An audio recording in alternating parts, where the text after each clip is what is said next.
जय हिंद दोस्तों, कैसे हैं आप सब। आज हम राजस्थान के सीकर जिले में स्थित बालाजी का सबसे लोकप्रिय मंदिर यानी कि सालासर धाम यात्रा की बात करने जा रहे हैं। यदि आप सालासर धाम यात्रा जाने की योजना बना रहे हैं तो ये वीडियो आप लोगों के लिए काफी यूजफुल है, क्योंकि आज की इस वीडियो पे मैं आपको बताने वाला हूं कि आपको सालासर बालाजी कैसे पहुंचना है, सालासर बालाजी में हमको रुकने की क्या बंदोबस्त है, हमको वहां पे होटल ऑप्शंस क्या मिलेंगे, साथ ही साथ हमको धर्मशाला के क्या ऑप्शंस मिलेंगे, उसके क्या बजट होंगे, सालासर धाम में हमको और भी कौन कौन से दर्शनीय स्थल को घूमना है, हमको सालासर बालाजी कितने दिन की यात्रा बनाना चाहिए, सबसे बेस्ट टाइम कौन सा होता है सालासर बालाजी यात्रा करने के लिए। और वीडियो के अंत में ये भी जानेंगे कि सालासर धाम यात्रा करने के लिए आपको एक व्यक्ति का कुल खर्चा कितना लग जाएगा। और वीडियो के समापन पे ये भी जानेंगे कि यदि आप खाटू श्याम और सालासर बालाजी एक साथ करना चाहते हैं तो उसके लिए आपका क्या बजट होगा और उसका क्या प्लान होगा। तो दोस्तों बने रहिए मेरी वीडियो में, एक एक करके सभी बातों को विस्तारपूर्वक वर्णन करता हूं, जिससे आपको सालासर यात्रा करने के लिए काफी सहूलियत मिले और आपका कुल खर्चा भी कम आ जाए। तो बिना विलंब के चलिए आरंभ करते हैं। सबसे पहली बात कि आपको सालासर धाम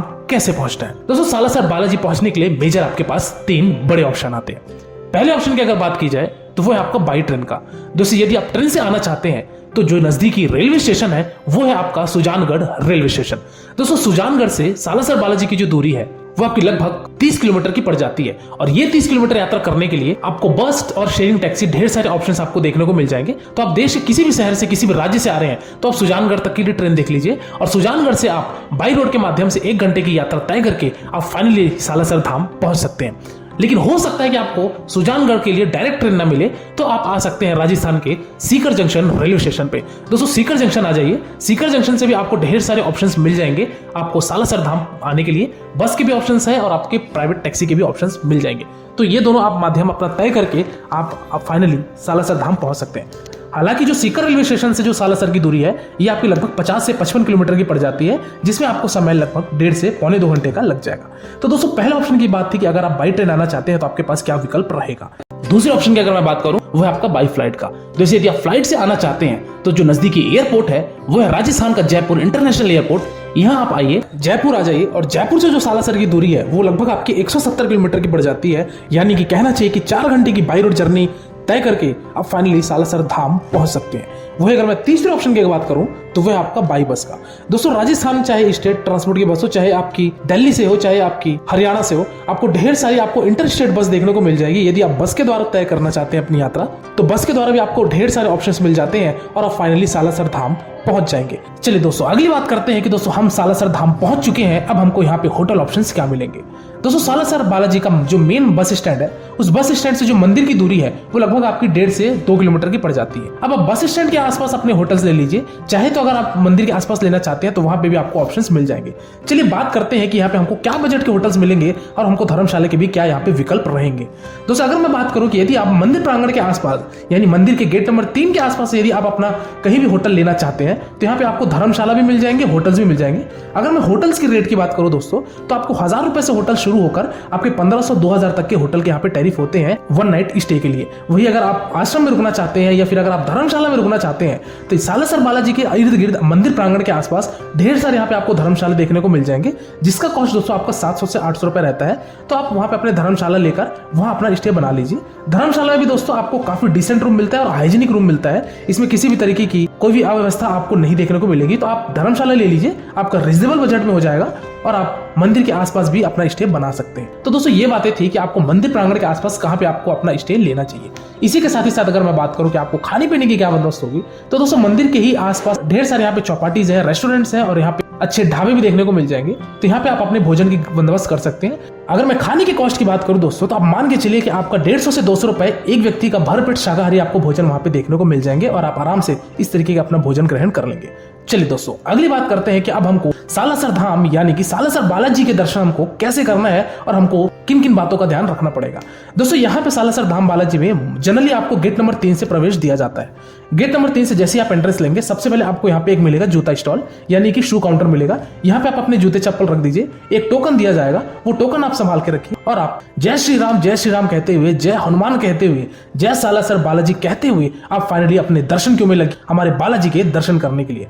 दोस्तों अगर आप रश के टाइम पे आ रहे हैं, अभी आगे मैं आपसे जिक्र करूंगा कि आपको कौन से समय पे आना चाहिए, लेकिन यदि आप रश के टाइम पे आ रहे हैं तो आप मान के चलिए कि आपको दर्शन के लिए आपको हो सकता है 4 घंटे 5 घंटे भी लग जाएंगे, क्योंकि इतनी ज्यादा पैमाने पर यहाँ भीड़ होती होती है। और वही अगर आप ऑफ सीजन में आते हैं तो ऑफ सीजन में अगर आप आते हैं तो मान के चलिए आपका हार्डली आधे घंटे से 1 घंटे में आपका दर्शन हो जाएगा। मैं आया हुआ था दोस्तों ऑफ सीजन में, यानी कि अक्टूबर माह में मैं आया हुआ था, जिससे मुझे ज्यादा भीड़ का सामना नहीं करना पड़ा और मैं महज 40 मिनट में अपने सालासर बालाजी के दर्शन करके मैं मंदिर प्रांगण से बाहर आ गया। तो दोस्तों जय बालाजी जय श्री राम कहते हुए आप फाइनली दर्शन क्यू में लगिए। दर्शन क्यू में आप लगते हुए आप पहुंचेंगे फाइनली अपने मंदिर प्रांगण के अंदर। मंदिर प्रांगण के अंदर का मैं आपको दृश्य नहीं दिखा सकता क्योंकि वहां पे मोबाइल और कैमरा वर्जित था। आप अपने मोबाइल कैरी कर सकते हैं लेकिन आप वीडियोग्राफी फोटोग्राफी नहीं कर सकते हैं। तो आप जाइए वहां पे मत्थे टेकिए, अपनी मनोकामनाएं मांगिए और आप मंदिर प्रांगण से दर्शन करके बाहर आ जाइए। जैसे आप मंदिर प्रांगण से बाहर आएंगे तब आपको यहाँ पे और भोग लगा प्रसाद आपको मिलेगा। भोग लगा प्रसाद यदि आप लेना चाहते हैं तो आप ले लीजिए। यहाँ पे अलग अलग विभिन्न प्रकार के आपको यहाँ पे लाडू देखने को मिलेंगे, यानी कि लड्डू देखने को मिलेंगे, जिसमें से आपका 200 रुपए से शुरू होकर आपका 400 रुपए 600 रुपए तक के अलग अलग कॉस्ट के यहाँ पे आपको भोग लगे प्रसाद मिल जाएंगे। आप ये प्रसाद ले लीजिए और आप बालाजी के दर्शन आराम से कर सकते हैं। चलिए दोस्तों अगली बात करते हैं कि सालासर यात्रा करने के लिए हमको कौन सा समय बेस्ट रहेगा और हमको कितने दिन की ट्रिप बनानी चाहिए। तो दोस्तों यदि आप 1 दिन का ट्रिप बनाते हैं सालासर धाम के, यानी कि अगर आप सुबह आकर शाम को अपनी वापसी ले लेते हैं तो इसमें आपका आराम से दर्शन हो जाएगा, आपको स्टे नहीं लेना पड़ेगा। लेकिन वही अगर आप खाटू श्याम भी दर्शन करना चाहते हैं और अगर आप सालासर धाम भी दर्शन करना चाहते हैं तब आपको 1 नाइट 2 डेज का ट्रिप बनाना चाहिए, क्योंकि सालासर से खाटू श्याम भी अगर आप जाते हैं तो आपको 2 से 2.5 घंटे लग जाते हैं इस यात्रा में। हालांकि दोस्तों अक्सर टूरिस्ट यही प्लान बनाते हैं कि 1 नाइट 2 डेज की ट्रिप बनाते हैं, जिसमें से वो 1 दिन अपने खाटू श्याम रखते हैं और दूसरा दिन हमारे सालासर धाम बालाजी के यात्रा करते हैं और इसके बाद अपनी अपनी रवानगी ले लेते हैं। तो 1 नाइट 2 डेज सफिशिएंट है यदि आप दोनों करते हैं तो। लेकिन अगर आप दूर से आए हुए हैं और अगर आप दर्शन अच्छे से चाहते हैं तो भी आप 2 नाइट 3 डेज की ट्रिप बना सकते हैं। 1 दिन आप स्टे ले लीजिए यहाँ पे और 1 दिन आप स्टे लीजिए अपने खाटू श्याम पे। खाटू श्याम की अगर आप वीडियो देखना चाहते हैं तो डिस्क्रिप्शन बॉक्स में दोस्तों लिंक दिया है, जिसकी वीडियो ऑलरेडी मैंने आपको कंप्लीट डिटेल इन्फॉर्मेशन के साथ दे रखी है, तो आप वहां जाकर वो वीडियो भी आप देख लीजिएगा। चलिए दोस्तों वही बात की जाए कि आपको सबसे बेस्ट टाइम कौन सा होगा सालासर धाम यात्रा करने के लिए।